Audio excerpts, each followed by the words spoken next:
Welcome to the Hamumu Halloween Home Horror Hoedown, the podcast where we watch scary movies so you don't have to. From award-winning to completely unknown, we take them all way too seriously.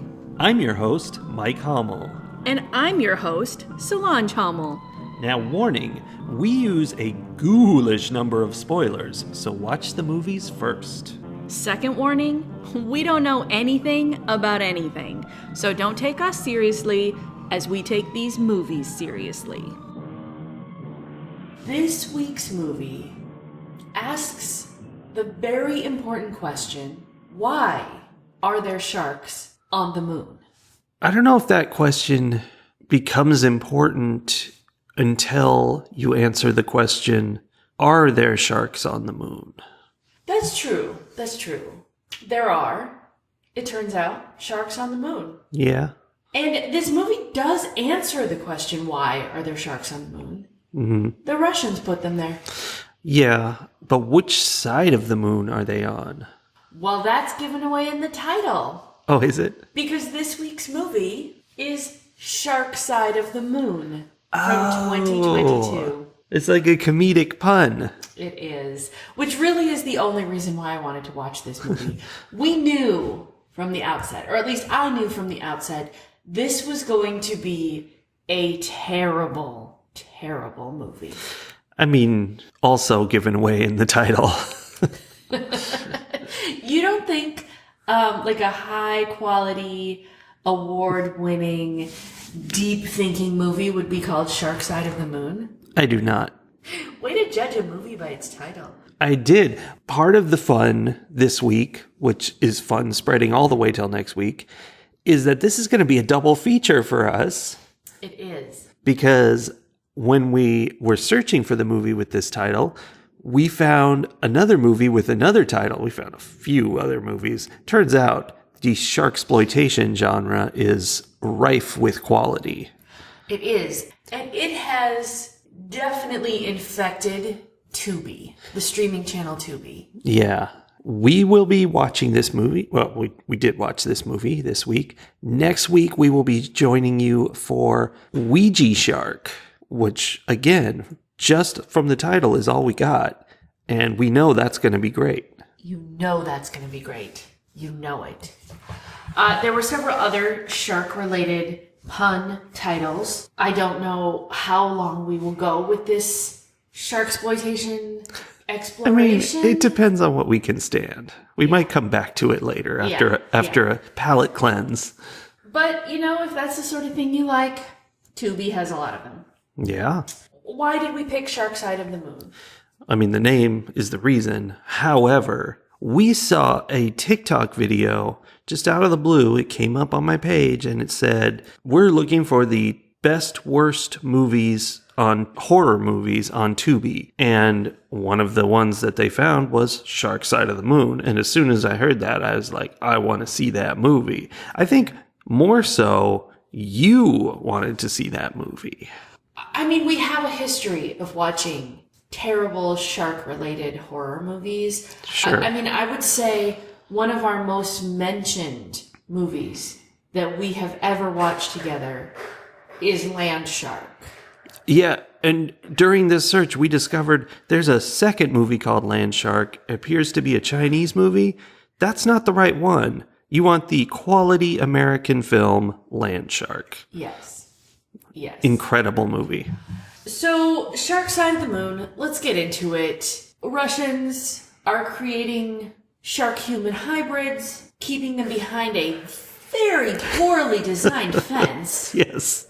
Yes, it is. That is cleverly escaped from thanks to someone's careless use of a bucket. Yeah, throwing a bucket. And thankfully, these two scientists have enough self-sacrifice in them and enough smarts in them to trick these shark hybrids into a space shuttle that is ready and waiting to be launched. Yeah. And they launch themselves and the shark hybrids to the moon. The shark side of the moon. The shark side of the moon. And then, you know, years later, like 40 years later? Yeah, I guess so.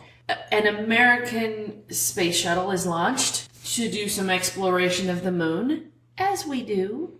Sure. I mean, it's really like Apollo 13, where they just have a series of difficulties, and it starts off with a little bit of radiation messing their course up slightly, but then there's problems, and luckily, people, they got way off course. They were headed towards the dark side of the moon, as far as they knew. Yes. They didn't know. They didn't know. They didn't know. The moon had 3 sides. Yeah. They were headed towards the dark side of the moon, and where they didn't want to go.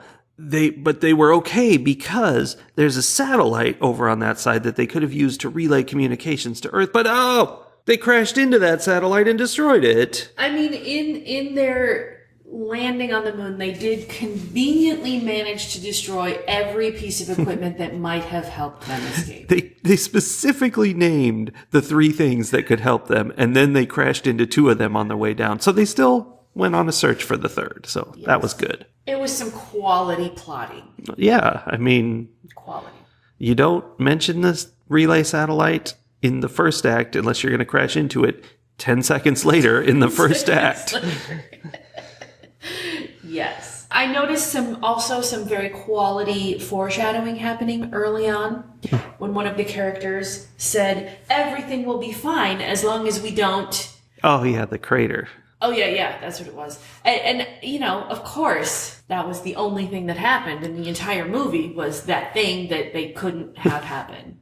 And the list of things they're not supposed to crash into. Yes. So they need to find a way off the moon that they've crash landed on, and they head towards the 3rd thing, the one they didn't crash into, which is a rover that they wanted to borrow some parts from, because that's gonna do it. And, oh no, they spot tremors like eruptions along the surface coming towards them. Which they spend an inordinate amount of time describing as like tracks of something driving. Yeah, they're actively moving right now. Are those the tracks of the rover? There were so many instances of that throughout the whole movie where they were saying things and I'm like, did the people who wrote the script and the people who set up the set of the movie, did they communicate at all? Here's the thing. They made the quality CGI of this movie after filming, of course. Sure. They had to do that, which means it was written and filmed, and then the people making the CGI were like, okay, they're talking about tracks on the ground, so sure, the ground's ripping up and things are crawling towards them. So, yeah. The characters are standing there looking at this thing, talking about how, well, it looks like maybe the rover drove through here. And what we're seeing is dirt flying up into the air as something clearly travels underneath. And then once that thing has moved past, there is a chasm left behind. A huge chasm. Yeah. What do they think the moon rover is doing? I mean, it's environmental disaster. Apparently. Yes. No, it really, it's like the people making the CGI didn't watch the movie or, like, they barely, like, skimmed over the script. They're like, oh, something tracks. And they look ahead and they're like, oh, there's sharks chasing them. Okay, I've seen this. I know how to make it look like that. Yeah. So, CGI-wise, this movie is full of CGI. So much. I think most of the movie was shot on a green screen as they were just bouncing around, pretending they were on the moon. Some of them pretending they were on the moon. Some of them not aware. Yeah. Or perhaps just not aware of the science of moon gravity. I don't know. There were times when I was like, do they have them walking across trampolines? Because that's kind of what you would need. Yeah, that would be a good plan. Bouncy moon movement. Yeah. But I don't think they were. I think there were just some people who were pretending that they were walking on trampolines and others who were just walking. Just walking. Because they weren't getting paid enough to try to look like they were on the moon. Yeah. One of my favorites is that when they're walking around outside on the moon, I mean, here, maybe they were right. They would be walking on moon rock and we'd see them there. There was no shadow at all. It was just them on the ground with nothing in between. And now I'm suddenly realizing they were on the dark side of the moon, so there was no shadow because there was no light. It was pitch black. Okay, here's the thing, though. It was nowhere near pitch black. Now that's a good point. Which is why I'm like, there are 3 sides to the moon. There's the light side, the dark side, and the shark side. Which the title explains. Yes.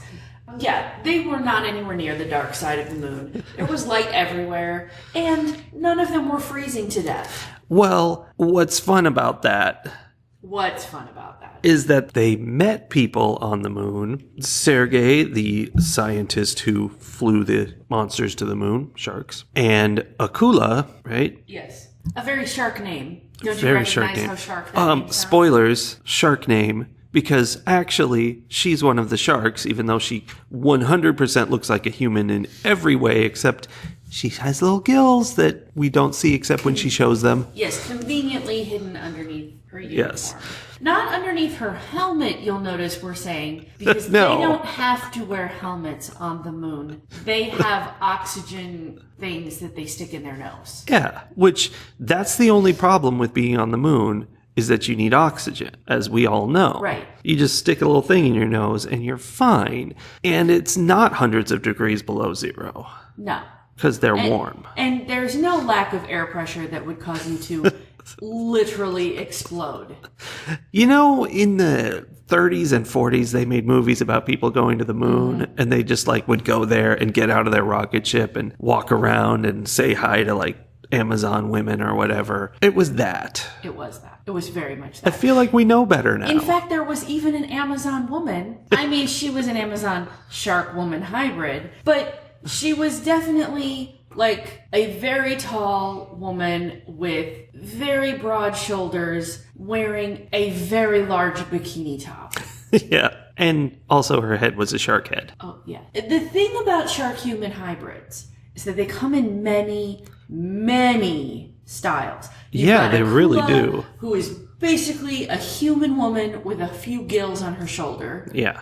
You have Scar, the buxom Amazonian with a shark head. Uh-huh. You have Zarina Sella, who is basically Shakira with a shark head.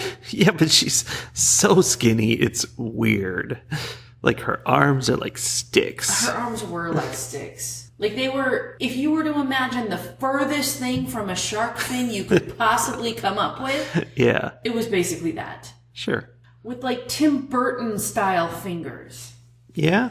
They also come in like basically a whale shark that chases you like a dog. Yeah, just kind of runs on all fours, and that guy was cute. He was a whale shark, but he had like great white teeth, which, you know, that's part of the hybridization process. Yeah. Also, human? I don't feel like maybe they mixed him with a dog instead of a human. Perhaps. They were like, he's too big to be a human. We're not doing that. There was very little human in him. Yeah. And like it just ranged from everywhere in between. Yeah, and there were hammerhead guys, of course. Which really brought up some interesting situations because like Akula basically was passing for human. Yes, she was. And then there was this whole, you know, you're not human enough for the humans, you're not shark enough for the sharks. Like, The humans actually seemed fine with it, though, so that wasn't very fair of them. I mean, they weren't fine with it. They weren't? That one guy, remember, like, she saved his life half a dozen times. Oh, He yeah, still he like, was- I don't know, you have one drop of shark in you. Yeah, he was the racist. Yeah. Oh, he, by the way, was bad to the bone because before this whole expedition launched, Oh, right. one of the people on board the ship, as they're getting ready to launch, is like, "Ooh, my tummy." And then the doctor guy on the ship is like, "Oh, seems like appendicitis." He used, like, one of those... Oh, yeah. One of those, like, radar temperature guns on her forehead to diagnose appendicitis. Yeah. And so they had to take her off the spaceship and they had to replace her with the alternate. And oh no, who's the alternate going to be? And we see a motorcycle driving down the highway and everybody's like, "No, don't bring him." Because as you know, if you have a launch happening, if not NASA is about to launch a shuttle into space, they have alternates in place. Mm-hmm. But they don't require those alternates to be like on site at the time. I mean, it's okay if they're at a biker bar nearby. Sure, they just need to be on call is all. Yeah. So he shows up and he takes off his helmet and he's like a regular guy. He's just a regular guy. And through the whole entire movie, he was just like, a regular guy. In fact, I think he had some of the fewest action scenes and moments of like heroism. No, because he was a jerk. Yeah, like what? And also, I mean, was he really that much of a jerk, or was he just mildly annoying? Well, he was the one who was ready to kill all the baby sharks. Do. And Akula was not down with that. She's like, they're innocent children who haven't done anything wrong. And you could tell because they were eggs, but they were little sharks in the eggs going, do.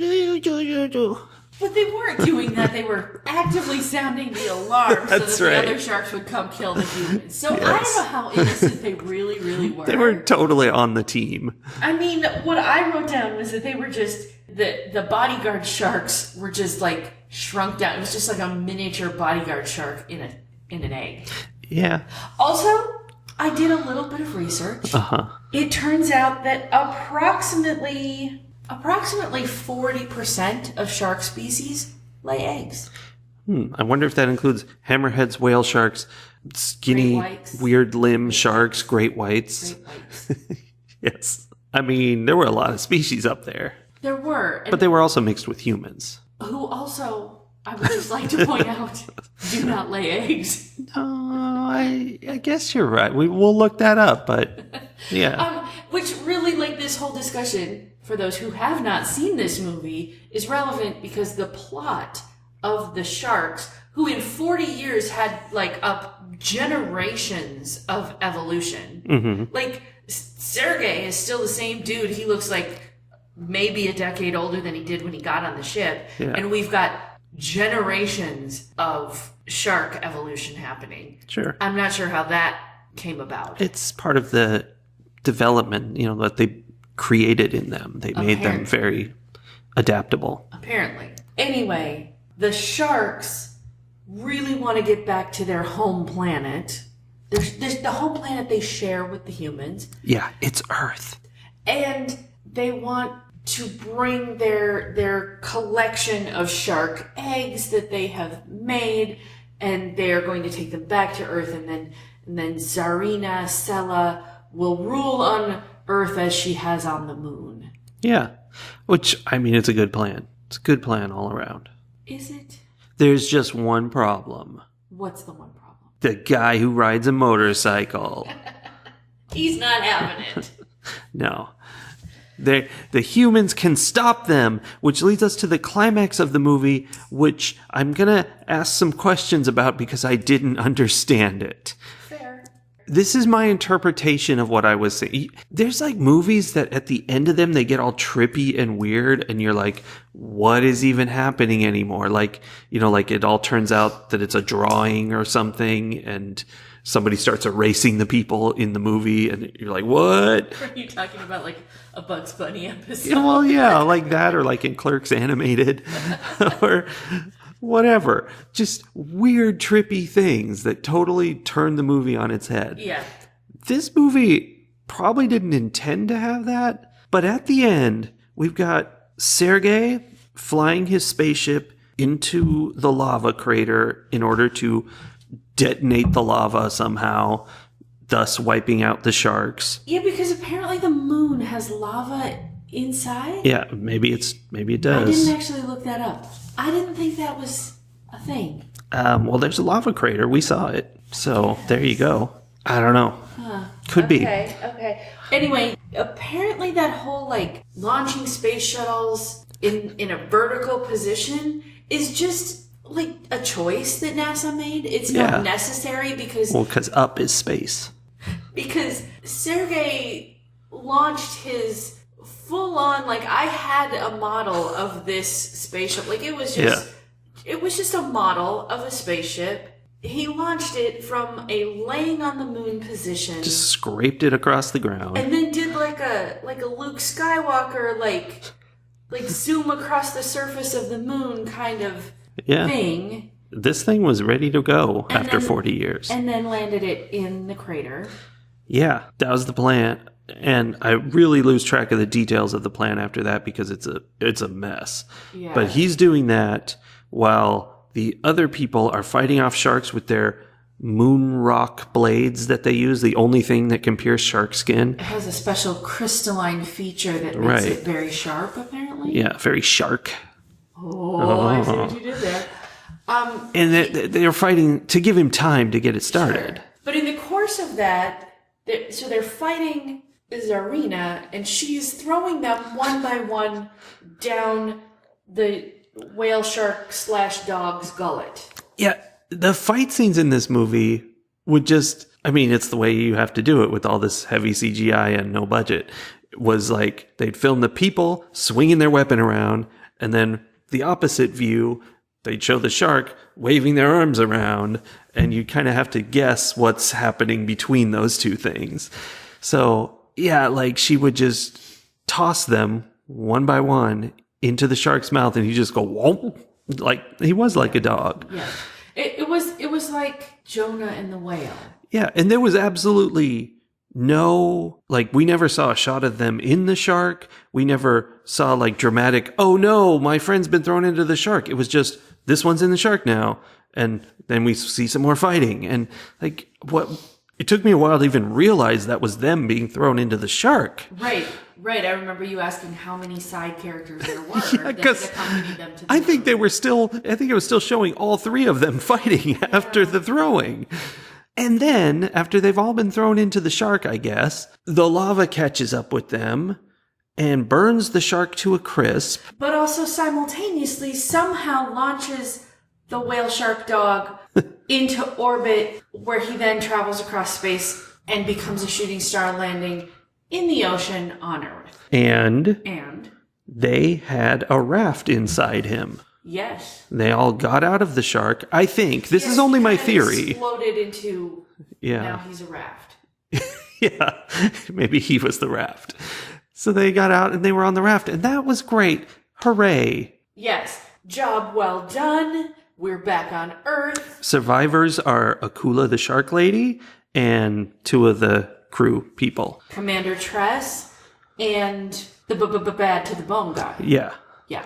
His name was Michael, as you would expect. Obviously. So there are three of them on a raft, and suddenly, oh no, does Akula have appendicitis?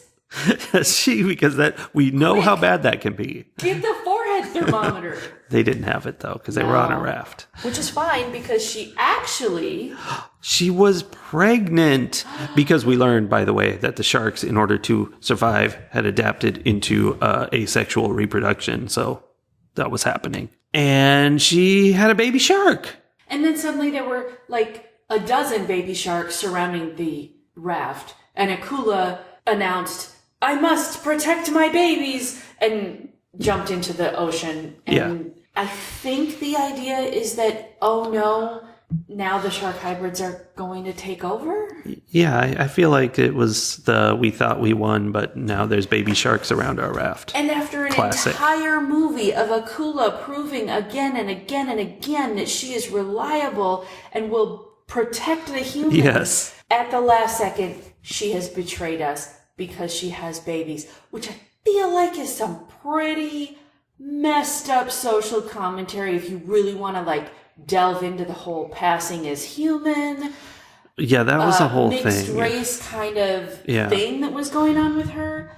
And that whole piece of it really left me with a very uncomfortable feeling in my whole entire body. There was definitely a she's one of the good ones bit in there. But turns out she's not, because there are no good ones. There's no good ones. Don't trust a shark.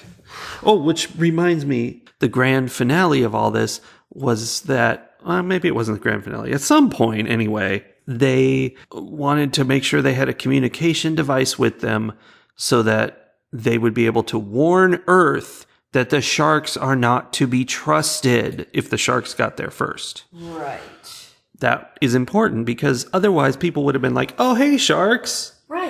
Right. The sharks, who look nothing like sharks, weird, walking creepy-looking sharks. alien human bodies with sharks for heads. Clearly, you're perfectly normal and to be trusted. Maybe. As you come in and announce that you're taking over the world. Like, I don't know. Yeah. They had to warn everybody. Yeah. So, like, I feel a level of discomfort in even how we've been talking about it, where I need to clarify, like, all of these things that we've said about, like, they can't be trusted and there are no good ones. We're saying that all with, like, sarcasm, and that's gross, right? Like, that's super gross. How do you think this movie was handling that? Was that all inadvertent and they didn't realize the parallels that they were making? Was it advertent? Is that a word? I feel like it's gotta be. Was it intentional in that they were like, we're going to draw these parallels and make a social point because it's terrible and they feel the same way we do? Or were they horrifically making that same point, but like Trump style? Like, that's what they actually meant. You know, I know the TikTok person who told us about this movie was saying how there was a message in there about feeling like you don't belong. So like, I kind of think that's sort of the thing they were going for, was this Akula feeling, you know, like she doesn't belong with either people and she had to make friends with the humans for them to be like, hey, we will take care of you, and realize humans are great. Sharks not so much. So I will turn on my people. But that's my thought, is that they didn't understand what a dark implication there is to that. Well, yeah, all of it was just really upsetting. But then the end, like, I was trying to give them the benefit of the doubt. They're like, okay, we're like, this is satire. We're like making this really bitter, jaded point, right? Mm-hmm. But then at the end, she's just like, oh, now I have a dozen babies to take care of. I'm going to go take over the world. I'm out. Yeah. Thanks for the ride. Which I don't know how to fit that in with like any kind of actual appropriate message. I mean, I think for the writers, that was like segmented off. They're like, at the end of the movie, a hand pops out of the grave. So here's that hand popping out of the grave. I mean, okay. I guess, but also, come on, think harder than that. Yeah, it was something. You can't make so many obvious racial parallels and then at the end be like, oh, we're just going to stop thinking about that and we're just going to go to some like, set up the next movie trope. Like, I don't know. It was upsetting to me. The other piece about it that was upsetting, and again, this piece could have been satire, was that Akula knew she was a shark hybrid, but had been raised her entire life by this one human and had so deeply internalized her self-hatred that, like, she makes some comment about wanting to get off of this rock. This rock is the only home she has ever known. That's true. Why is she so eager to leave the one thing she knows? Human or shark or hybrid or whatever. Yeah. Like, why is she so eager to leave it for this other place? Because Sergei has told her how great Earth is. He's wrong, though, because he came from way back then, and it's gotten a lot worse. He has no idea. There was just a lot going on here. Yeah, well, and that was the whole thing, that internalized self-hatred was there with, you know, how she would react to the sharks, and she's like, oh, they're terrible, but you're one of them. Like, there's got to be something there. I mean, honestly, a lot of it, as satire, could have been like, there was a thing. There was definitely a message there. I always worry about which way the message was intended. And even depending on how it was intended, which way the message is going to be taken. Like, who is the audience watching this movie, and how are they going to interpret this message you are presenting? It's not smart people is the target for this movie. I mean, we were watching it. I know. That's my point. Yeah. So, and then just even beyond that, there's like the hyper genderization of the sharks and shark clothing. Apparently, these sharks who have super evolved on the moon in the last 40 years, at no point were like, you know what? We're sharks. We don't need to follow the gender norms of Earth human clothing. But I think the thing is, they're sharks, so they went with, like, you know, a beach party look, because they're sharks. They did. The guys were all kind of wearing like knee-length board shorts. Board shorts, yeah. And then The girls were definitely all dressed to, like, go be on the beach around a bonfire. Yeah. Like in the 1950s. Good stuff. Completely unrelated to everything that we've talked about, there was a moment of growing up in the 80s PTSD right at the beginning.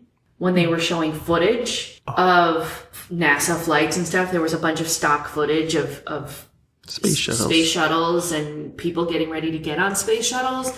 And there were people walking in astronaut outfits. And I didn't go back to look, but I am 99.9% sure that it was the folks getting ready to get onto the Challenger shuttle. And I was like, wait a minute.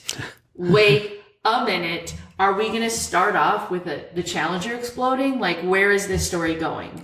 Yeah. But it was just some stock footage, and then we moved on to something else. It was just showing that Americans launched space shuttles and Russians couldn't do it, so they had to build shark hybrids. Yeah. Anyway, yeah, there was that, like, Generation X moment of trauma just hinted at there at the beginning. Yeah.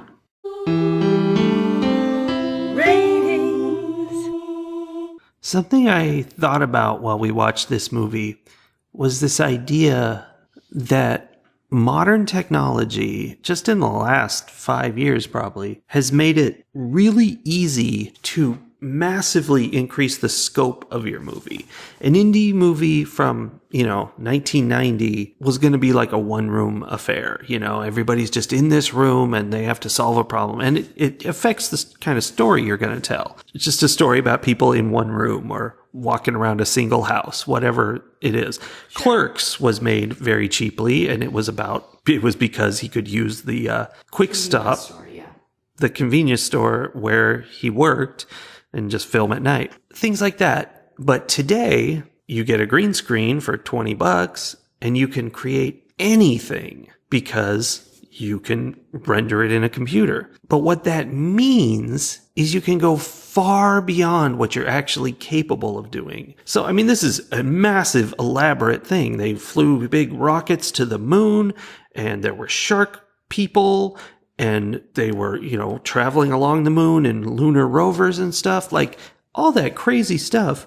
But of course, they didn't need any of that. They just needed a computer and some very questionable artistic skills. I feel like that's allowed people to overstep their skill level, basically. They're not writing the story they're capable of telling. They're like, oh, I can do anything. And then it's just garbage. And of course, this movie opened in the first 1 second with the words "The Asylum Presents" on screen. So you knew it was going to be right quality. And they didn't just make a bad movie. They were doing it on purpose. They were having fun, making something cheesy that we would go, ooh, Shark Side of the Moon, let's watch that.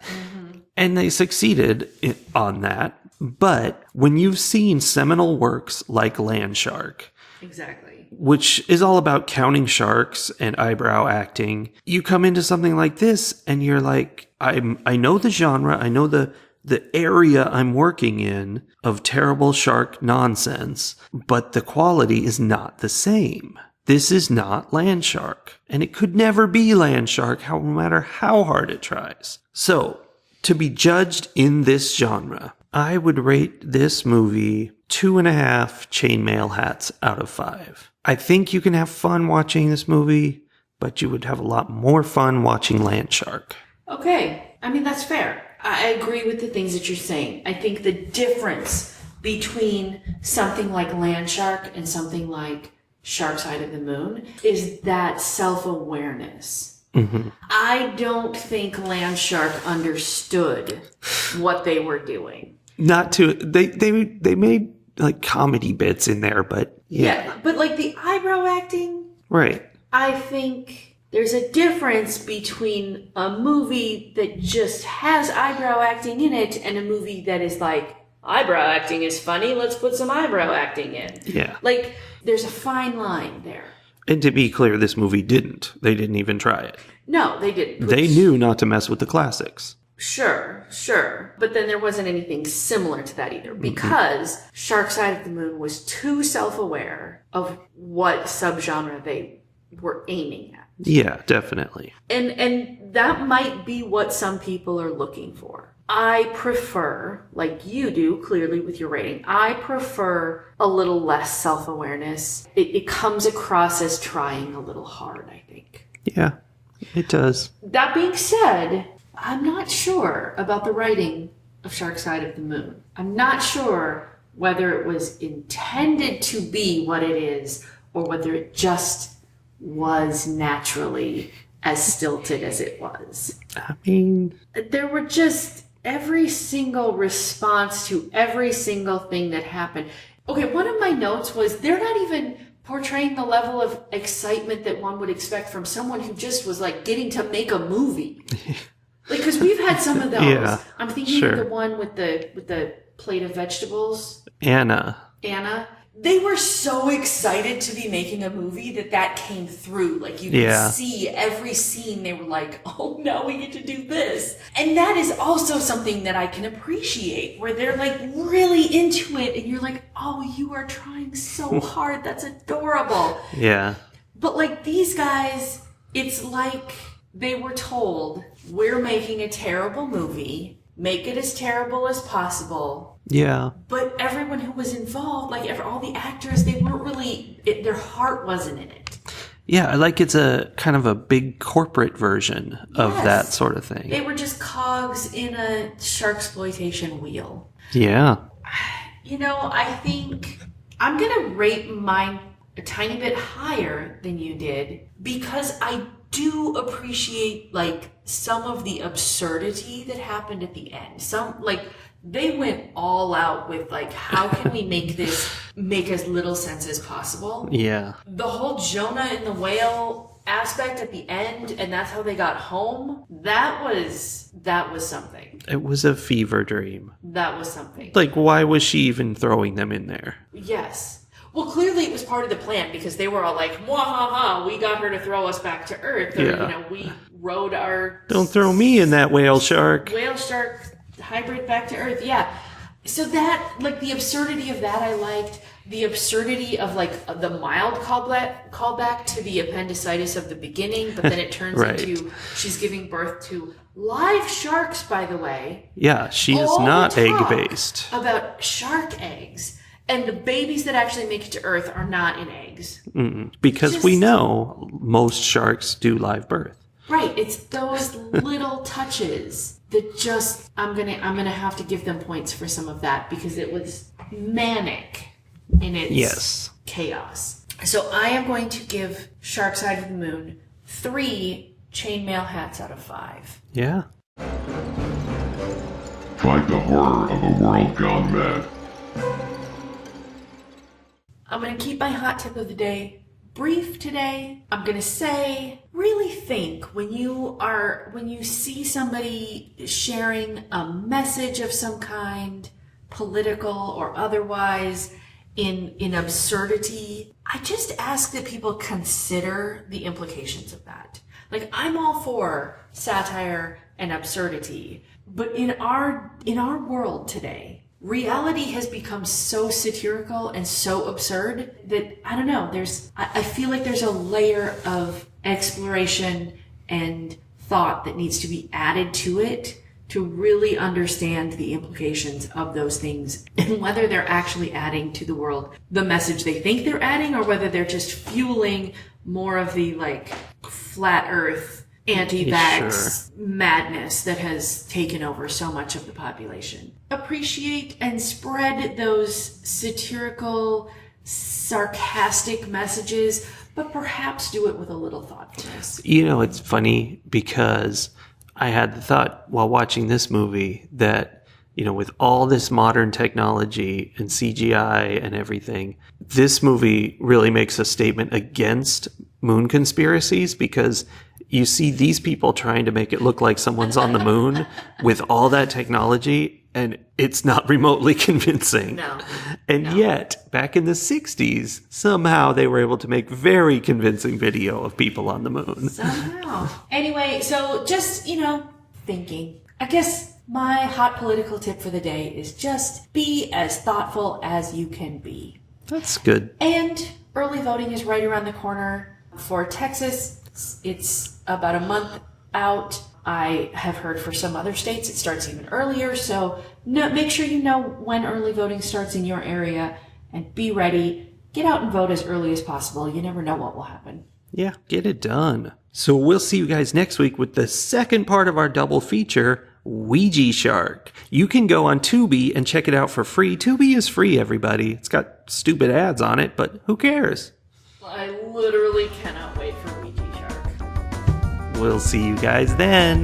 Don't forget to contact your elected representatives.